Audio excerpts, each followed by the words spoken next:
போயஸ் கார்டனில் முதலமைச்சர் விஜய் வாங்கிய எளிமையான வீடு. ஆச்சரியப்பட்டு போன அதிகாரிகள். காமராஜரை மிஞ்சிய விஜயின் எளிமை. அதாவது தமிழக அரசியலில் தற்போது எதிர்பாராத பல சம்பவங்கள் அரங்கேறி வருகிறது.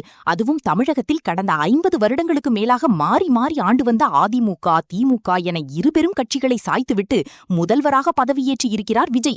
இவர் பதவிக்கு வந்ததற்கு பிறகு பல அதிரடி திட்டங்களை இவர் சொன்னது போலவே கொஞ்சம் கொஞ்சமாக நிறைவேற்றி வருகிறார்.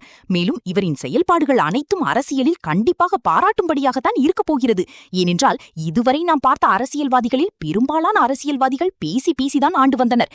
எதிர்க்கட்சியினர் கேள்வி கேட்டாலும் அல்லது பொதுமக்களிடையே இருந்து எதிர்ப்பு குரல் வந்தாலும் எதிர்ப்பு கேள்வி வந்தாலும் அதற்கு பெரும்பாலான முதலமைச்சர்கள் வாய் வழியாகத்தான் பதில் கூறுவார்கள்.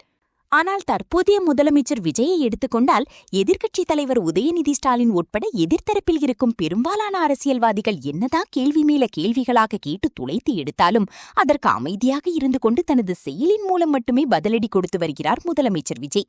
இதுதான் மற்ற முதல்வர்களுக்கும் விஜய்க்கும் உள்ள வித்தியாசம் என்று கூட கூறலாம். மிகவும் அமைதியாக இருந்து கொண்டு அனைத்து விஷயங்களையும் அடுத்தடுத்து செய்து வரும் விஜயின் அந்த ஒரு செயலை பாராட்டியே ஆகணுங்க. அது மட்டும் இல்லாம இவர் அரசியல் செய்வதை தாண்டி இவர் செய்யும் மற்ற விஷயங்கள் தற்போது பொதுமக்களின் கவனத்தை கவனமாக ஈர்த்து வருகிறது.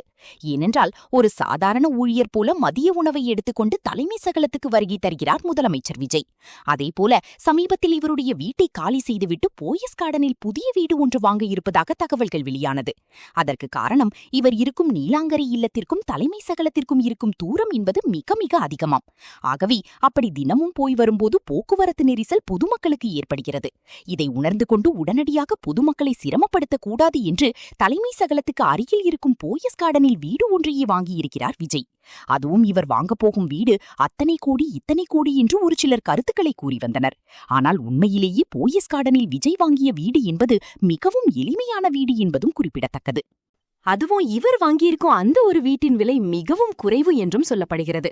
அதாவது எளிமையாக புரியும்படி சொல்ல வேண்டுமென்றால் சமீபத்தில் ஓஎஸ் கார்டனில் நடிகர் தனுஷ் கட்டிய வீடு 150 கோடிக்கும் அதிகமாக சென்றது.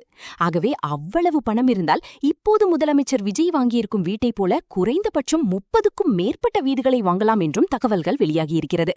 ஆகவே அந்த அளவுக்கு மிக மிக எளிமையான வீட்டைதான் முதலமைச்சர் விஜய் வாங்கியிருக்கிறார். எளிமைக்கு பேர் போன காமராஜரையே மிஞ்சும் அளவுக்கு முதல்வர் விஜயின் இந்த ஒரு செயல் அமைந்திருக்கிறது என்று பலரும் முதல்வர் விஜயை பாராட்டி வருகின்றனர். சரி, இது குறித்த உங்களுடைய கருத்துக்களையும் கமெண்ட்ல தெரிவிங்க. மேலும் இந்த வீடியோ பிடிச்சிருந்தா லைக் பண்ணுங்க, மற்ற அனைவருக்கும் ஷேர் பண்ணுங்க. மறக்காம நம்ம சேனலை சப்ஸ்கிரைப் பண்ணுங்க.